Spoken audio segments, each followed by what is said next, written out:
Yeah, inspirations through relevance is a topic I've been thinking about for a couple of months right now. As head of on-site and email marketing at Otto, both topics, inspiration and relevance, are topics I've been dealing a lot, and now we try to combine both. But to start with some numbers, of course, of Otto, as I don't know if everyone is really familiar with the company. We have over 2.2 million items online, so we have a huge portfolio of different products, which makes personalization not quite easy, actually. We have 6,000 brands in our shop, and we still use lots of catalogs to inspire our customers, actually. But as Marta already said, we are the one and only big book company in Germany who actually made the jump into the digital world. To come to Otto.de, I brought some figures with me. We have 6 million active customers who, of course, are active on our platform as well. We have 40,000 visitors on our website at once. We have up to 1 million visits a day and 25,000 clicks per minute on average. And also search requests are quite high with 2,000. And last year we did a big promotion campaign, and we had up to 40 orders per second, which is just to show you how big the company is and how much transactions we have and how much data, of course, we have to handle when we talk about personalization. But why do we actually want to inspire our customer? We found out when we researched our customers that as many customers as look for a specific product when they come to our site are looking for inspiration, meaning we have as many customers that already know what they want when they come to us as those who don't know what they want when they come to us. So there's a huge potential to deal with those customers that are not, that don't have a specific goal when they come to our website, but just want to browse around and to get really inspired. And we know from studies that especially female online buyers are really likely to browse around and to use the web to get inspired. 30% of female online buyers surf the web just to relax. And as many female buyers would like just to rummage, just browse around and look around and go from item to item, from product to product to really get inspired. As many female buyers use blogs already, so that is, of course, a topic we are looking into right now, how we can integrate blog content, how we can use content that is more than just products.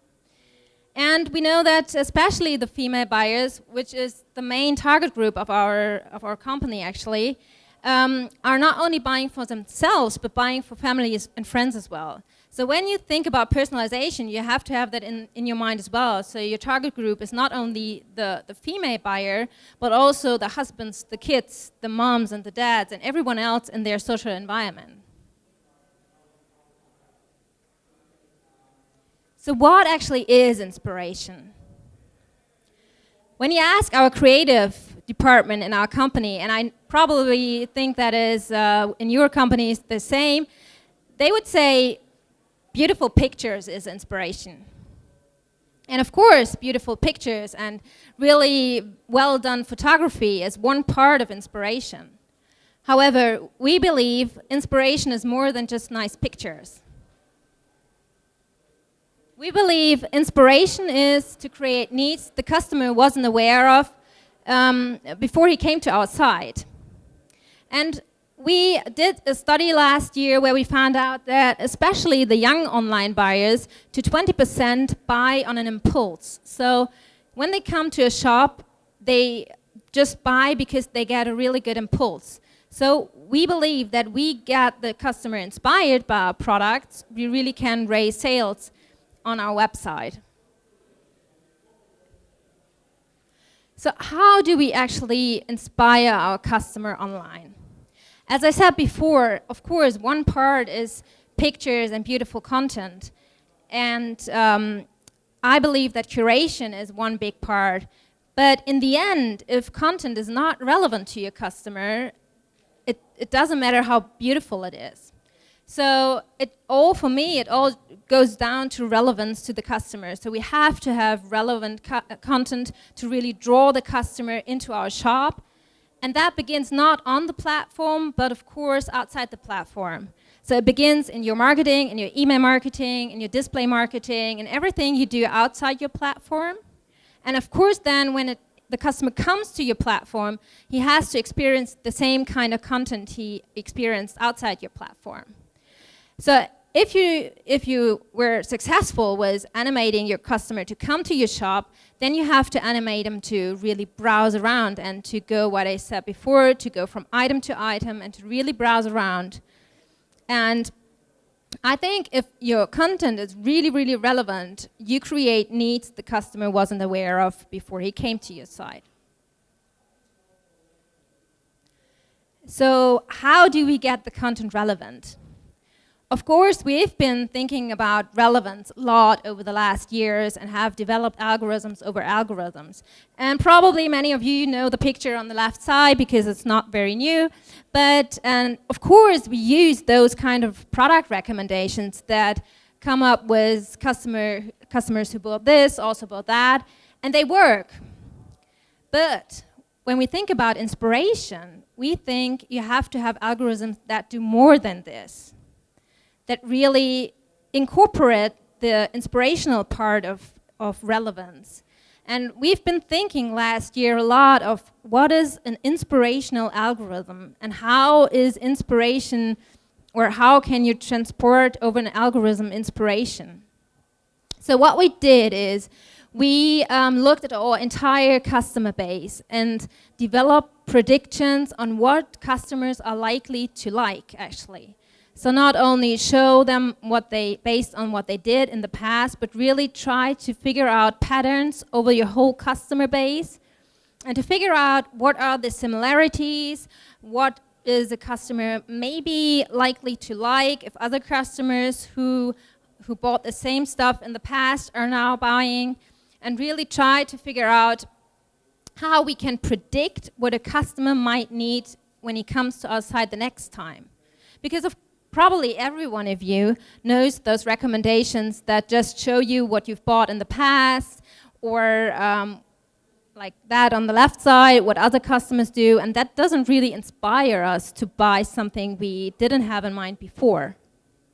So as a recommendation, I just can advise you to just try different sets of algorithms. For us, that is a very important point, since we have such a huge variety of different products. I think if you have fashion retail, for example, it's much more easy to come up with an algorithm that fits. But if you have, and to inspire your customer, but if you have such a broad variety of different products, and we have from socks to washing machines to household appliances to mobile phones, we have everything on our platform.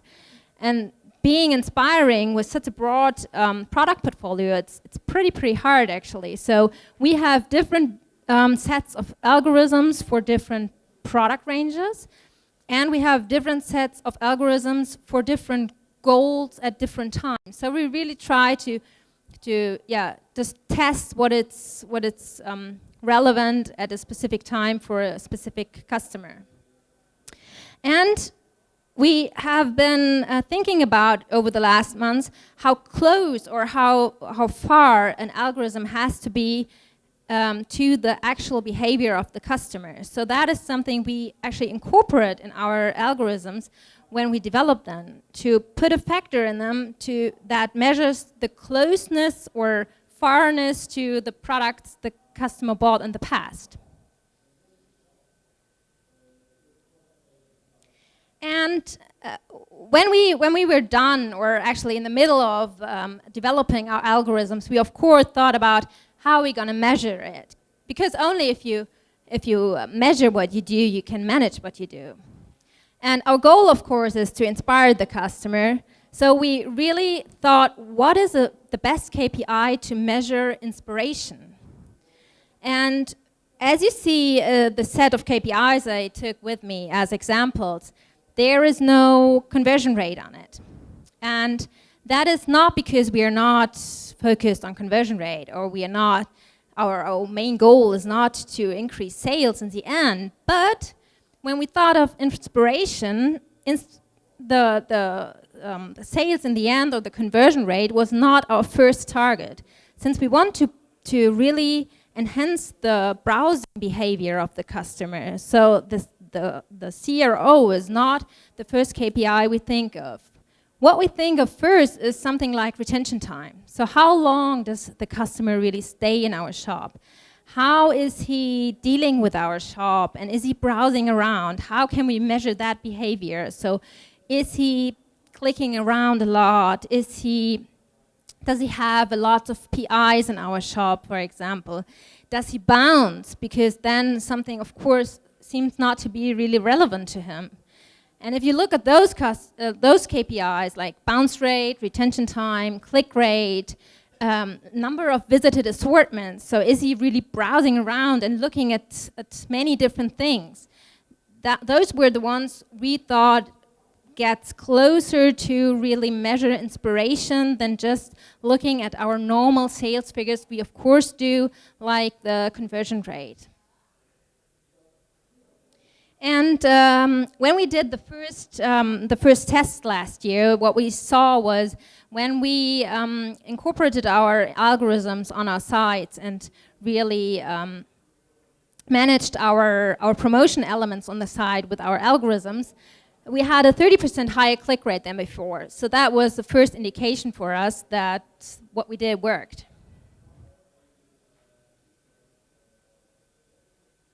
Yeah, but algorithms are only one side of the coin, of course. As I said before, the other one is, of course, the content, and the content still is king for us. But then it comes to the question, and that is still a big challenge for us as well. How do you manage the content, and what kind of content do you need? Is it the content you really create with love and your creative department puts lots of effort in it to make it very inspirational? Or do you have to have it automated and have really automated processes for it? Because what we see is, especially if you have a huge shop like Otto, if you want to personalize for each customer, you need a huge amount of content. So how are you going to manage this content, especially when it comes to inspiring content? We think you need both. You actually need both, especially when you start with it. You need to define which parts on your site you really want to have manually edited, which are very important to a special campaign and which you put lots of effort in and all your resources. And then you, of course, have to have parts which are automated and which you can just automatically push out to your customer, because otherwise you can't handle everything you want. This is especially important as we know that there is this cross-device journey our customers are doing. And we know from our own studies, again, that 50% of the mobile customers really like to browse around. So those are even more, or those ones really even more want to have inspiration on the shop when they come to it and on their mobile device. But in the end, in their customer journey, 28% change the device during the customer journey. So it's not enough to have personalized and good content on your mobile site, but also on your desktop version of your site.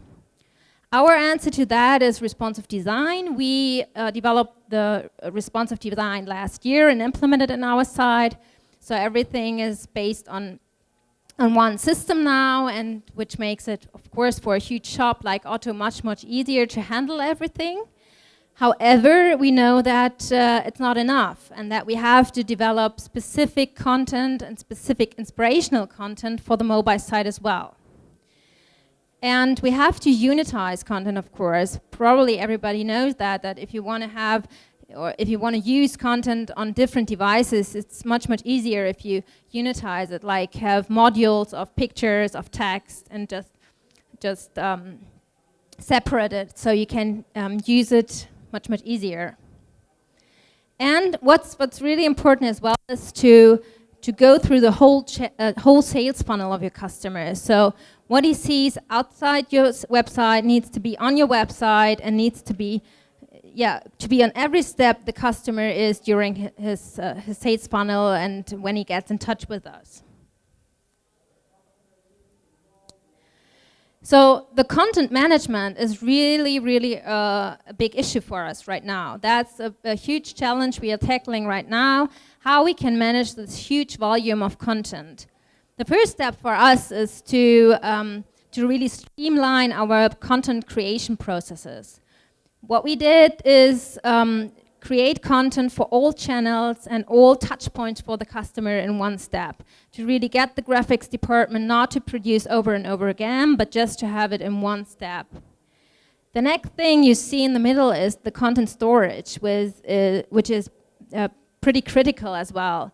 You need to have it centralized so that every channel that uses the content, is it display marketing, email marketing, or the on-site marketing, can use the same content, so that there's no friction for the customer. And you need tags on it, because only when the content is tagged, you can manage it automatically. And that's for us still a big issue, because especially if it comes to banners or really edited content where you have big pictures which are made of pretty photography and stuff, you most of the times don't have tags on it. So what's the product on the picture? What kind of category is it? For which customer is it? Which colors are used and stuff?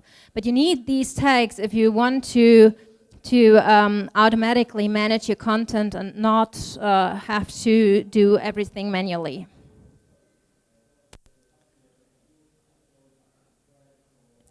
So in the end, what we found out in the last year, it's all in the detail. Because we just started, at one point, we started.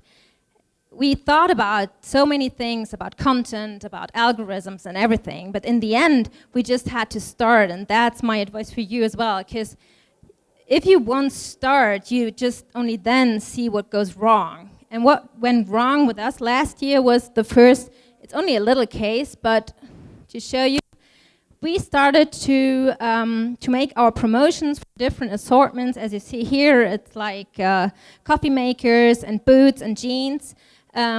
We started to personalize those. And a customer who we found out had an affinity for boots, for example, would be likely to be shown the boots shop on our site. So he got a teaser with boots. However, the best product or the best article in the shop was the spray to make the boots waterproof. And since we have other business rules that say take the best product within the shop to be shown on the page, the waterproof spray was the one to be displayed for the customer to inspire him for boots, which of course doesn't really work. So those are actually the little things you only find out if you start. So yeah, just give it a start and try it out, because there are so many pitfalls on the way, we found out, that you can't think of everything. So thank you very much, and now I'm open to all your questions. Any questions from the audience? Thanks a lot for presentation. Oleg from Softcube. Could you please share a little bit technical details? You talked about personalization, about content personalization, recommendation system. How you technically manage all this stuff? What system you are using for that? Thank you. Yeah, Otto has developed his own shop system, and we have actually developed our own personalization system as well. So unfortunately, I can't share any cool tools with you that are available on the market, since we develop everything ourselves. But for us, it was a huge challenge as well to get our business analytics department close to the shop development department, and to really speak, so that those two really speak to each other. And now we got it rolling, actually, but it took some time. Thank you, Mara. Hello, my name is Felipe, and I would like to know the sell-out rate between mobile and desktop from Otto. Do you have any information about that? The sales? Yeah. It's if you take the whole mobile thing, so everything that's on a small device, including tablet, it's about 50-50. Thank you very much, Mara.